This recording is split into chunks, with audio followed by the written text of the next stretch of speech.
روزہ رکھا, بڑے چاؤ سے رکھا, خوب مزے سے سحری کھائی اور ارادہ کیا کہ سارے دن کچھ کھاؤں گا نہ پیوں گا, اور عملاً بھی ایسا ہی کیا. کبھی کچھ کھایا, وہ کھایا کچھ نہیں, پیا کچھ نہیں, دن گزار دیا. لیکن روزہ بہلانے کے لیے اور وقت گزاری کے لیے ماشاءاللہ ایک بہت بہترین آلہ موجود ہے موبائل کا, تو اس کی برق گردانی شروع کر دی. اور اس کی برق گردانی کرتے ہوئے جو جن چیزوں کو اللہ تبارک و تعالیٰ نے دیکھنے سے منع فرمایا تھا وہ مزے لے لے کر دیکھی. تو روزہ تو ہوا لیکن تقویٰ نہ ہوا, عبادت ہو گئی لیکن تقویٰ حاصل نہیں ہوا. تو اب میں اسے ایک عام مثال دے رہا ہوں جو ابتلاء عام ہے, جس میں گھر کے گھر میں, گھروں کے گھروں میں جس چیز کا فتنہ پھیلا ہوا ہے. تو بھائی جب یہ فرمایا تھا کہ ہم نے تمہارے ذمے روزے اس لیے فرض کیے ہیں تاکہ تمہارے اندر تقویٰ پیدا ہو. تقویٰ کیسے پیدا ہو کہ اس کی ٹریننگ ہم اس طرح دے رہے ہیں کہ تمہیں کھانے سے منع کر دیا, پینے سے منع کر دیا, نفسانی خواہشات کی جائز ادائیگی سے منع کر دیا, اور تم نے اس کو قبول بھی کر لیا, کھانا بھی چھوڑ دیا, پینا بھی چھوڑ دیا, جائز طریقے سے اپنی جنسی خواہش پوری کرنی بھی چھوڑ دی, حلال چیزیں چھوڑ دی. میرے کہنے کی وجہ سے, میرے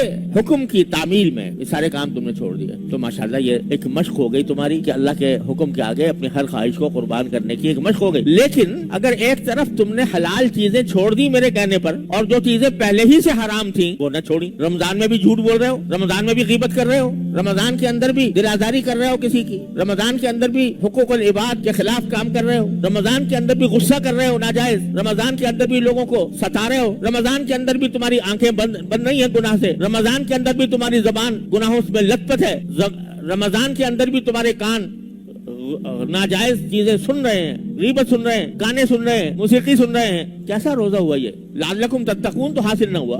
اب یہ ایک بعض گناہ ایسے ہو گئے ہیں, اللہ تعالیٰ اپنے رحمت سے, اپنے فضل و کرم سے ہم سب کی حفاظت فرمائے. بعض گناہ ایسے ہو گئے ہیں کہ معمولات زندگی میں داخل ہو گئے ہیں, جیسے پرو دیے گئے ہوں. جب سے یہ موبائل کا فتنہ آیا ہے تو گھر گھر میں, بڑے میں اور بچے میں, بالغ میں اور نابالغ میں یہ وبا پھیلی ہوئی.